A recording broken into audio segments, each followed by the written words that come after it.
What's up, y'all? Welcome back to physics. This time it's physics 7C, the last one in the trilogy. You made it this far. Good job. Only a third left. Alright? Only a third left.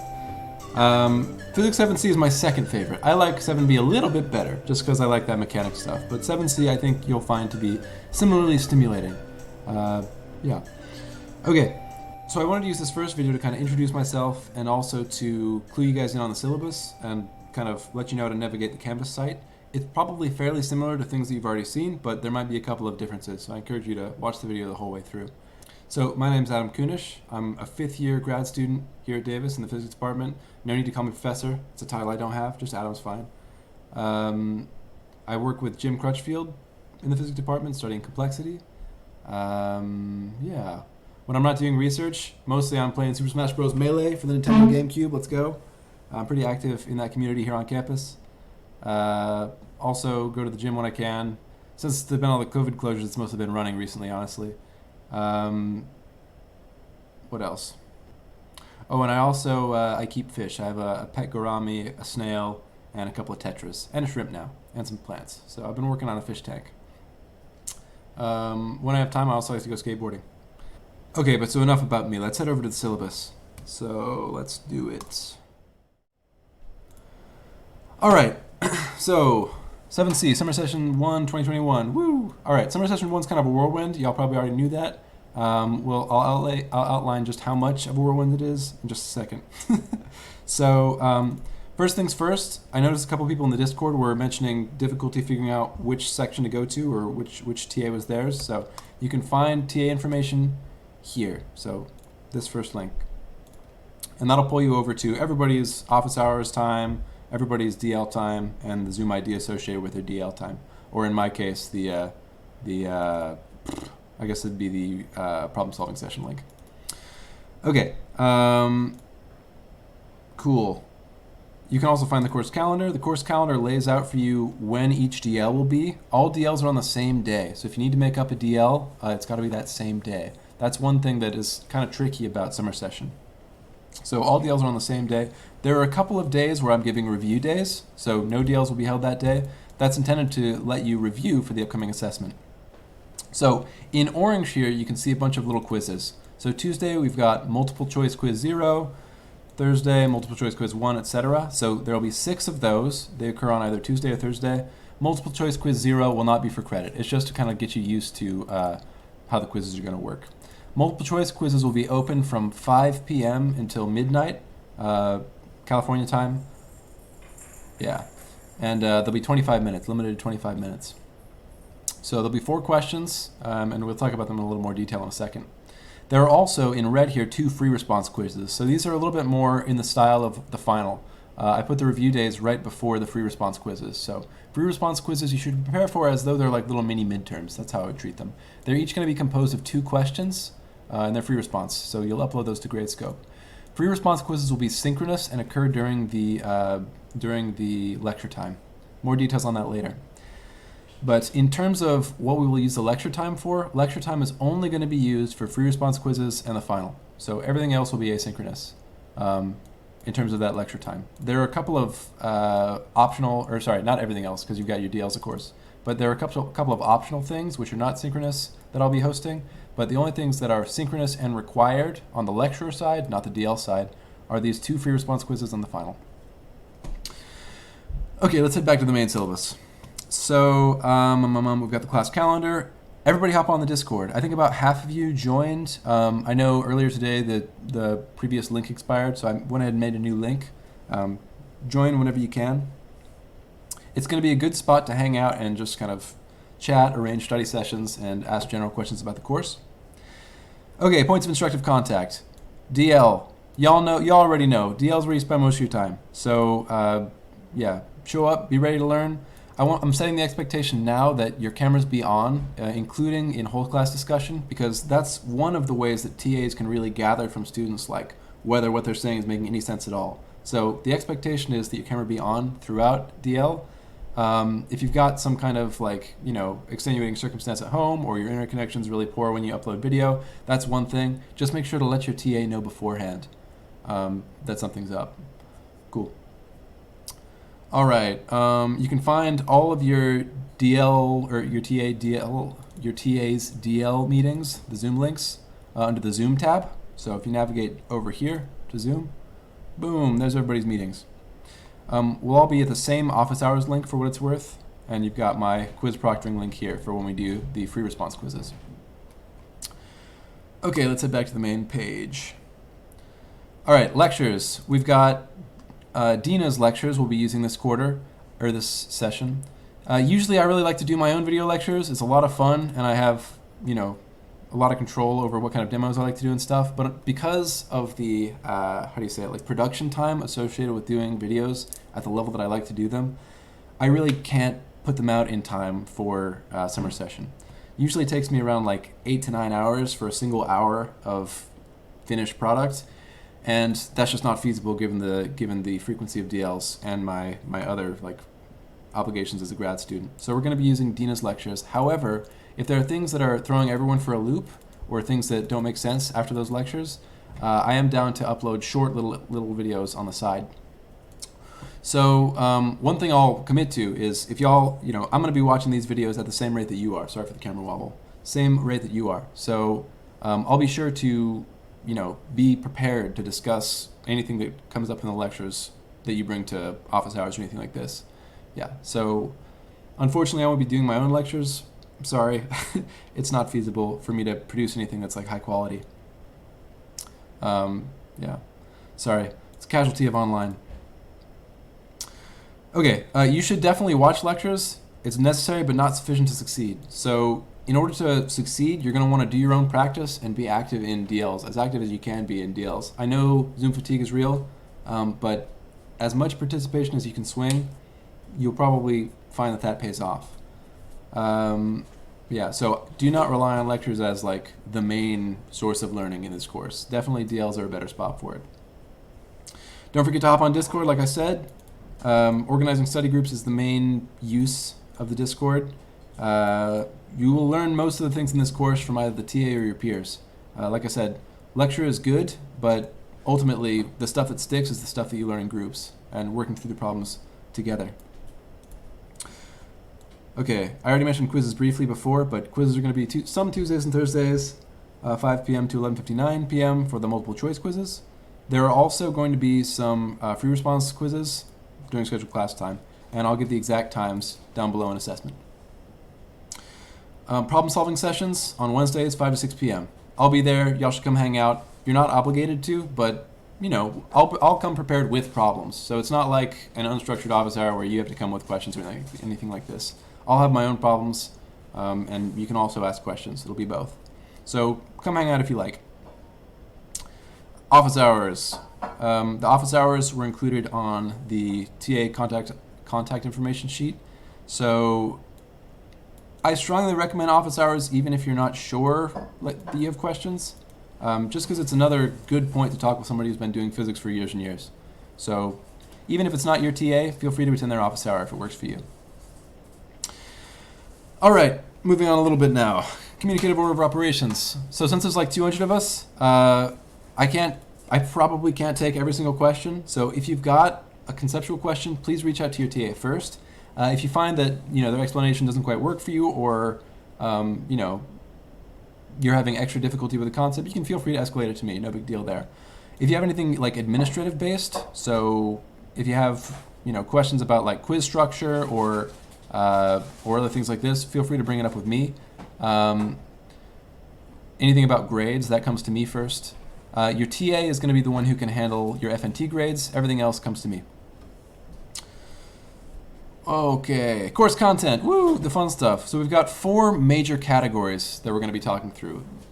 They are all roughly related to waves, but there are all a bunch of different applications of waves too. So first we'll be bringing up the very core fundamentals of waves and how physicists conceptualize waves. Then we'll talk through some quantum mechanics, that'll be fun. Geometric optics and Snell's law, this is lenses and mirrors, kind of some classic, what is that, 18th century physics there.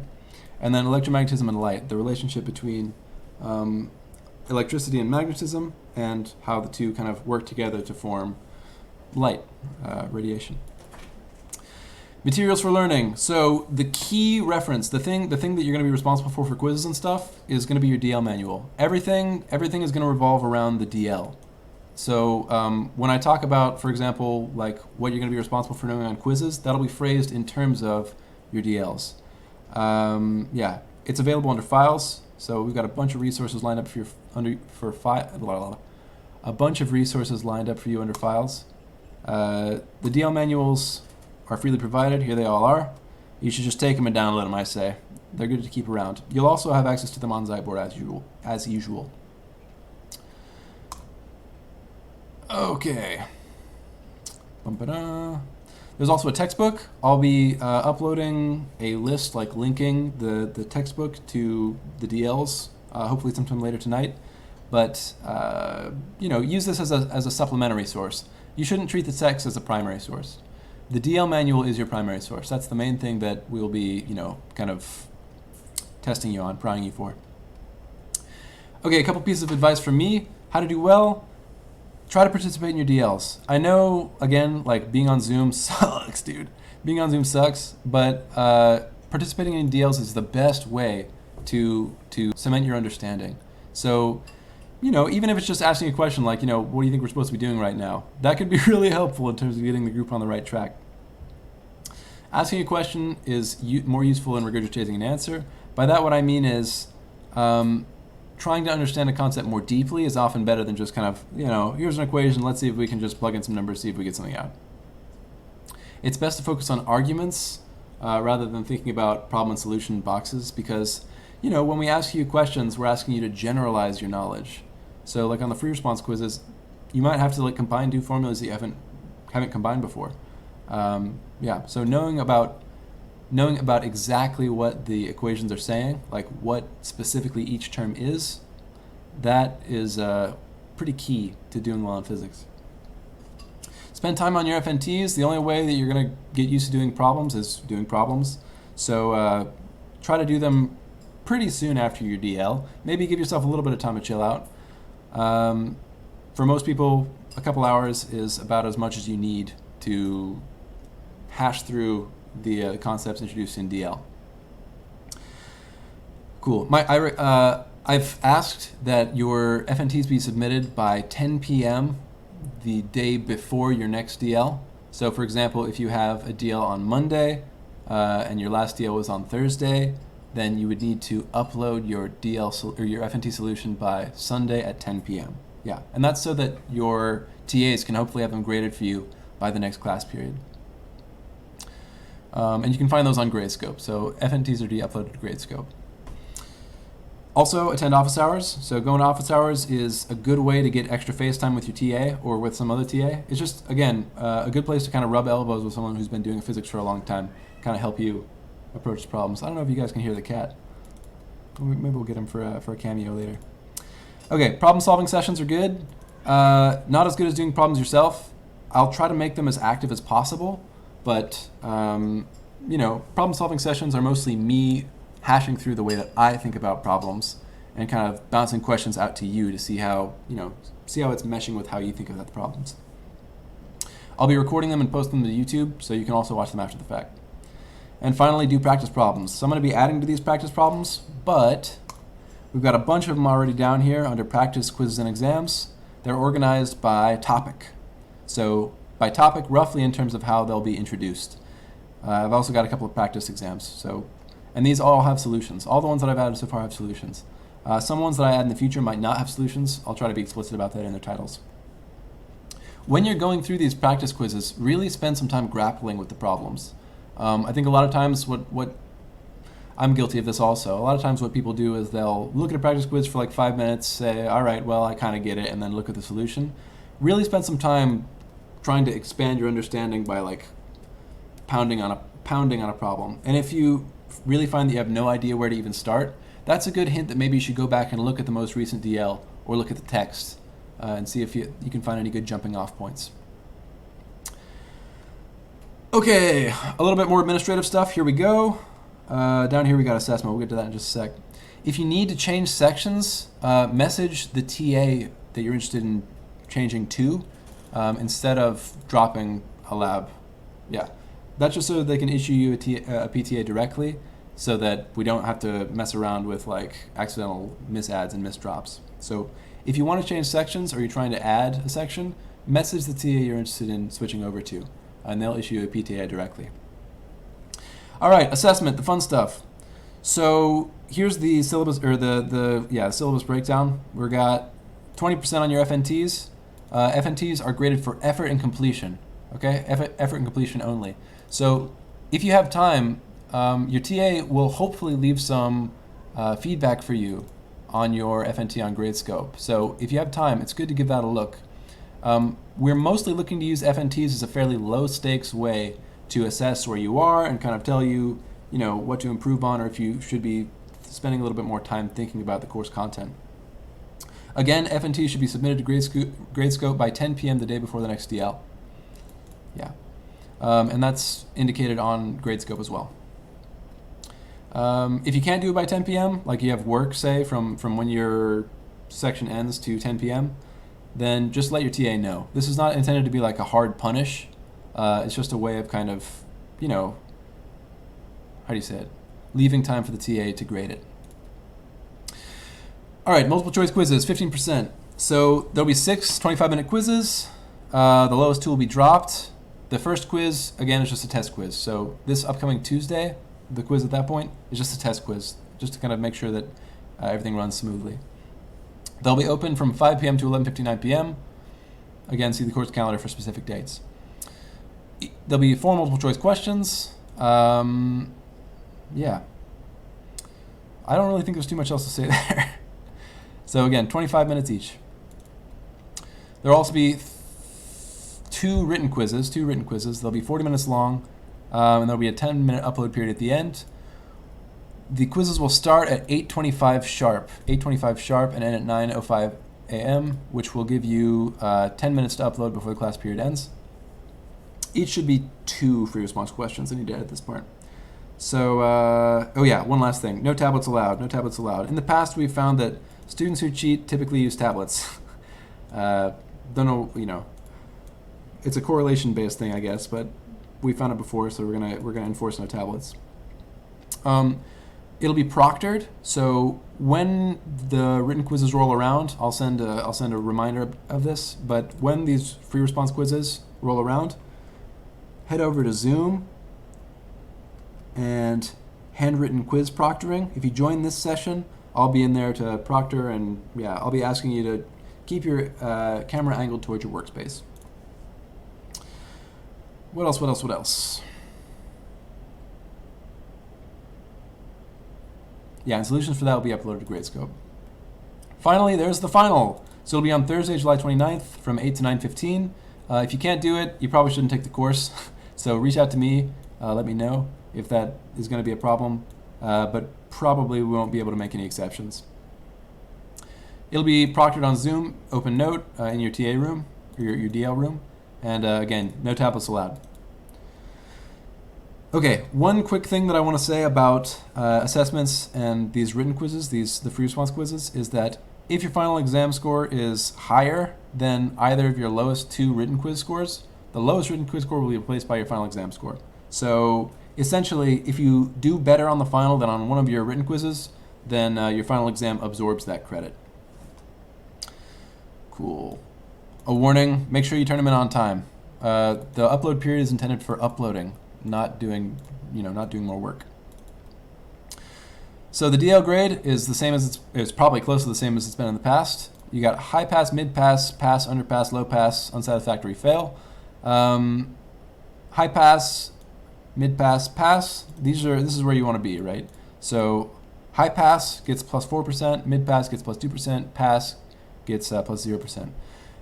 If you aren't sure what character traits, or how do you say it, what habits your TA is looking for when they assign these passes, you should ask. It's always good to set expectations. Underpass, low pass, unsatisfactory, fail is where you don't want to be. These are largely reserved for students who don't come to class. So if you've got absences coming up, let us know, so that we can figure out if you can make it up, or what's going on. So anytime you know there's going to be an absence, let us know. they're auto excused essentially when you make them up in another section. So one thing that's tricky about this is that DLs occur all in one day. So yeah, so the timing is a little bit tight there. If you can't make it up in another TA's section, then it'll be an unexcused absence barring like medical emergency essentially. You should still reach out to your TA and let them know why you missed. What else? Oh yeah, limit 3 made up DLs. So this is mostly just to encourage you to, form community within your own section. So try not to make too many more up than 2. Okay. Oh yeah, one last thing I should probably say. So your grade starts to be affected when you have 2 or more unexcused absences. So one unexcused absence kind of happens, we give you 1 free pass essentially. But if you end up with 2 or more, it starts taking off points. Make sure you read this part kind of carefully. All right, the academic dishonesty section. So every single quarter I've taught Physics 7, I'm sad to say, we've always reported somebody to SJA. And it's always kind of a bummer. Like, nobody wants to do this. But, you know how it is. Just don't cheat. Just don't cheat. So, yeah, I don't know what to say too much beyond that. If y'all have ways of, disincentivizing cheating, I'm happy to hear them. It just damages the class. It damages the integrity of the course. It damages the integrity of our assessment. So please just don't do it. I've tried to make the course, mostly uncheatable. I think the one major exception to that is the multiple choice quizzes. So the main thing I'll say about the multiple choice quizzes is if you're, if this low stakes assessment is something you're still interested in cheating on, you're probably mostly still hurting yourself. You won't have a great way to gauge whether or not you understand content when you come back to review it. So I recommend treating the multiple choice quizzes as, proctored assessments essentially, in the sense that cheating on them really is not going to help you, or it shouldn't help you in the long term. All right. And the rest of the syllabus is basically just additional resources. If you have some kind of educational interruption due to COVID, check out this addendum. All right, I think that's it for now. If there's anything going on weird on Canvas, or if there are like broken links or resources that seem to be missing, please do let me know and I'll try to get those up as soon as I can. Other than that, I think we're pretty much good. Okay, so once again, welcome to Physics 7C. We're looking forward to a good summer session, and I'll see you at the first problem solving session.